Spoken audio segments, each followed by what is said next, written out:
Welcome back to my channel. তো চলে এসেছি তোমাদের প্রথম শ্রেণীর আমার বই দ্বিতীয় পর্বের দেখো 212 পাতার এবং 213 পাতার পড়া নিয়ে।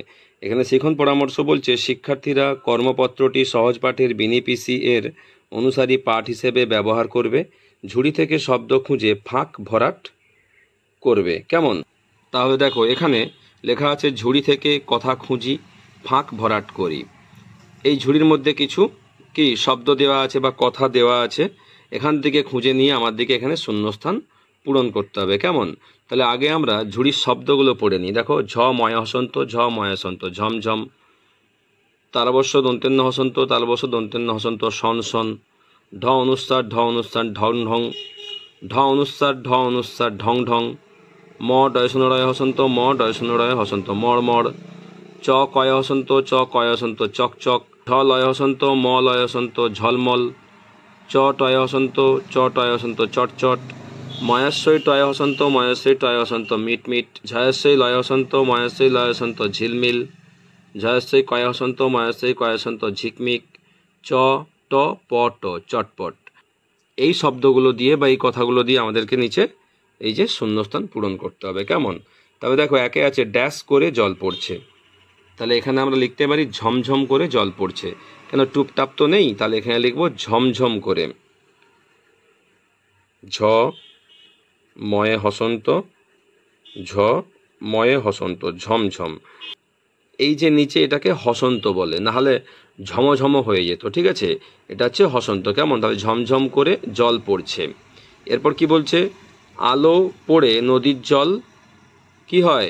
ঝিলমিল করছে। এই যে ঝিলমিল করছে। কেমন? তাহলে এখানে লিখে দাও ঝয়ে হস্যই, লয়ে হসন্ত, ময়ে হস্যই, লয়ে হসন্ত। কেমন? ঝিলমিল করছে। তারপরে কি আছে দেখো না, পিতলের ঘটি মাজার পর চকচক, চ কয়ে হসন্ত, চ কয়ে হসন্ত, চকচক করছে। কেমন? এরপর দেখো বক ড্যাশ করে চায়, বক মিটমিট, ময়ে হস্যই, টয়ে হসন্ত, ময়ে হস্যই, টয়ে হসন্ত, মিটমিট করে চায়। তারপর আলোয় চারিদিক ড্যাশ করছে, ঝলমল, ঝ লয়ে হসন্ত, ম লয়ে হসন্ত, ঝলমল করছে। তারপর ডালটা ড্যাশ করে ভেঙে গেল, মড়মড়, ম ডয়ে শূন্য রয়ে হসন্ত, ম ডয়ে শূন্য রয়ে হসন্ত, মড়মড় করে ভেঙে গেল। আকাশে তারাগুলি, এখানে তো আর মিটমিট দুবার আমরা বসাতেই পারি, কিন্তু এই যে ঝিকমিক আছে আমরা ঝিকমিকটাও ব্যবহার করতে পারি। তাহলে লিখে দাও আকাশে তারাগুলি ঝিকমিক, ঝয়ে হস্যই কয়ে হসন্ত, ময়ে হস্যই কয়ে হসন্ত, ঝিকমিক বা মিটমিট, ময়ে হস্যই টয়ে হসন্ত, ময়ে হস্যই টয়ে হসন্ত, মিটমিট করছে। কেমন? এরপর দেখো ঘড়িতে ড্যাশ করে 8টা বাজলো, ঢং ঢং, ঢ অনুস্বার, ঢ অনুস্বার, ঢং ঢং করে 8টা বাজলো। তারপর আঠা লেগে হাত চট চট, চ টয়ে হসন্ত, চ টয়ে হসন্ত, চটচট করছে। কেমন? দেখো ড্যাশ তৈরি হও, চটপট তৈরি হও। কি হবে? চ ট প ট, চটপট তৈরি হও। কেমন?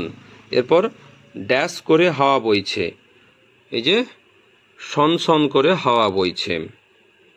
তাই লিখে দাও তালবস্য দন্তেন্ন হসন্ত, তালবস্য দন্তেন্ন হসন্ত, সনসন করে হাওয়া বইছে। কেমন? তোমরা এভাবে সুন্দর করে লিখে নিও। ঠিক আছে, তাহলে চলো পরের পাতায় যাওয়া যাক। দেখো এই পাতা একটা সুন্দর কবিতা আছে, মজার কবিতা। কার লেখা বলো তো? সুকুমার রায়ের লেখা। দেখো নিচে লেখা আছে সুকুমার রায়ের এটি একটি মজার কবিতা আছে। এই কবিতাতে যে শব্দগুলো ব্যবহার করা হয়েছে এগুলো হচ্ছে অনুকার শব্দ। তাই তোমরা কবিতাটা পড়ার সঙ্গে সঙ্গে এই অনুকার শব্দগুলোর ব্যবহার বোঝার চেষ্টা করবে বা অনুকার শব্দগুলো সম্বন্ধে ধারণা বোঝার চেষ্টা করবে। কেমন? তাহলে চলো তোমরা আমার সঙ্গে পড়ে ফেলো। চলে হন হন, ছোটে পন পন, ঘোরে বন বন, কাজে ঠন ঠন। বায়ু সন সন, শীতে কন কন, কাশি খন খন, ফোঁড়া টন টন, মাছি ভন ভন, থালা ঝনঝন। তাহলে দেখো এখানে একটা শব্দ দুবার ব্যবহার করা হয়েছে। দেখো হ দন্তে ন হসন্ত হন, আবার তার সঙ্গে হ দন্তে ন হসন্ত হন, হন হন। তাহলে একই শব্দ দুবার ব্যবহার করা হয়েছে, মানে এটা কি না, একটা অনুকার শব্দ। তোমরা এটা মনে রাখার চেষ্টা করবে। তাহলে আমরা কিভাবে চলি, এই দেখো বাচ্চা ছেলেটা কি ওই যে বলছে চলে হন হন, তাই বাচ্চা ছেলেটা হন হন করে চলছে, তাই বলছে চলে হন হন। ছোটে পন পন, আর ঘোরে বন বন, গোল হয়ে বন বন করে ঘোরে। আর কাজে ঠন ঠন, কাজের বেলায় কিছু করে না, তার যে কাজে ঠন ঠন। আর বায়ু কীভাবে বইছে, দেখো বায়ু সন সন করে বইছে। আর দেখো শীতে কনকনে, যে শীতে কনকনে থরথর করছে। কাশি খন খন, কাশি খক খক করে কাশি, সেটাকে খন খন বলা হয়েছে। ফোঁড়া টন টন, ফোঁড়া কি হয়, ফোঁড়া হলে ব্যথায় টন টন করে, তাই তো। আর মাছি কিভাবে ওড়ে, না মাছি ভন ভন করে ওড়ে, মাছি ভন ভন, থালা ঝনঝন। তাহলে তোমরা এভাবে সুন্দর করে পড়ার চেষ্টা করবে, ঠিক আছে, আর মনে রাখার চেষ্টা করবে। আমার চ্যানেলটি অবশ্যই লাইক করবে এবং সাবস্ক্রাইব করে পাশে থাকবে। নেক্সট ভিডিও দেখা হবে। টাটা।